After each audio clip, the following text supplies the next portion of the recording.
Mais qu'est-ce qui vient de se passer? Manchester City est en finale de FL Cup avec Arsenal et vous savez pas ce que vous avez raté aujourd'hui? Déjà dites-vous qu'aujourd'hui Manchester City n'avait pas le temps. Dès la première mi-temps ils ont voulu en finir. 3-0 en seulement 32 minutes. Doublé de Marmouche qui d'ailleurs aujourd'hui a inscrit un banger sur son deuxième but. Y a qu'à voir la distance à laquelle il a dégainé sa frappe. Sauf qu'aujourd'hui moi c'est même pas Marmouche qui m'a impressionné. C'est tout simplement Ryan Cherki. La performance qu'il a sorti aujourd'hui. Franchement allez-y regardez son match. Déjà sur cette action le gars est dans le camp de Manchester City. Il reçoit le ballon. D'un coup il se retrouve entouré par 3 joueurs de Newcastle. Si c'était un joueur lambda, il aurait directement fait la passe à son coéquipier. Sauf que non, ça c'est pas Cherki. Un joueur de Newcastle a voulu mettre le pied, double contact. Juste après, on a un deuxième joueur de Newcastle qui vient le presser. Dans les fesses, petit pont, il repasse. Le premier joueur qu'il avait éliminé revient encore à la charge. Cette fois-ci, Cherki reste raisonnable. Il fait la passe à son coéquipier en retrait. C'est vraiment un malade ce mec. Depuis quelques temps, dans cette équipe de Manchester City, il est inarrêtable. C'est souvent lui qui débloque les situations dangereuses par ses dribbles, ses passes. Et là, aujourd'hui, même s'il n'a pas marqué, sa performance était juste remarquable. Alors moi-même, Pep Guardiola était fier de ses joueurs aujourd'hui. Ça, c'est sa réaction sur le but de Marmouche. Cependant, Erling Haaland, lui, sa situation devient de plus en plus compliquée. Parce que dites-vous que sur ses 10 derniers matchs, il a marqué moins de buts que Marmouche sur ses 3 derniers matchs où il a commencé. On parle pourtant d'Erling Haaland, le cyborg.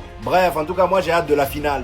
Mais qu'est-ce qu'il vient de faire encore? Hendrik vient tout simplement de mettre un coup de pression au Real Madrid. Et j'ai même envie de dire c'est bien fait pour nous. Avant même de parler de sa déclaration, voici le banger qu'il a mis aujourd'hui. Pour ceux qui savent pas, l'Olympique Lyonnais joue aujourd'hui face à Laval en Coupe de France. Et bien évidemment que notre cher Hendrik aujourd'hui était titulaire et c'était pour les 8e de finale. Et comme vous pouvez le voir, malgré une large domination de l'Olympique Lyonnais, ils ont eu énormément de mal à marquer. Et là vient la deuxième mi-temps, jusqu'à la 75e minute, l'Olympique Lyonnais avait toujours du mal à marquer. À la 79e minute, sur un gros pressing d'Hendrik, il récupère le ballon face au joueur de Laval. Déséquilibré et se remet dans le bon sens. Et là, bien évidemment, comme on connaît Hendrik, ni une ni deux, dedans. Il a allumé les cages, le gardien n'a rien pu faire. Juste après, encore une fois, s'ensuit une célébration iconique. Florentino Pérez, tu vois maintenant? Tu vois ce que ça fait de faire confiance en Hendrik, même si c'est face à Laval aujourd'hui. Depuis son arrivée à Lyon, il est en pétard. Il lui fallait juste beaucoup plus de temps de jeu. Il a 5 matchs, 5 buts et une passe D. Et même au Real Madrid, tous les matchs qu'il jouait, il était bon. Malheureusement, vu l'état actuel du Real Madrid, à la place d'Hendrik, j'irai même plus. Ah non, non, non, club de rêve ou pas, je n'en ai rien à battre. Et d'ailleurs, comme vous pouvez le voir derrière moi, Hendrik met un coup de pression au Real Madrid. Après avoir été traité comme un malpropre au Real Madrid, même son père venait l'encourager dans les commentaires Instagram. Là, on nous dit clairement que l'entourage du Brésilien est prêt à protéger ses intérêts et qu'ils ne veulent plus revivre les mois passés assis sur le banc du Real Madrid. Vous voyez, c'est bien fait pour nous.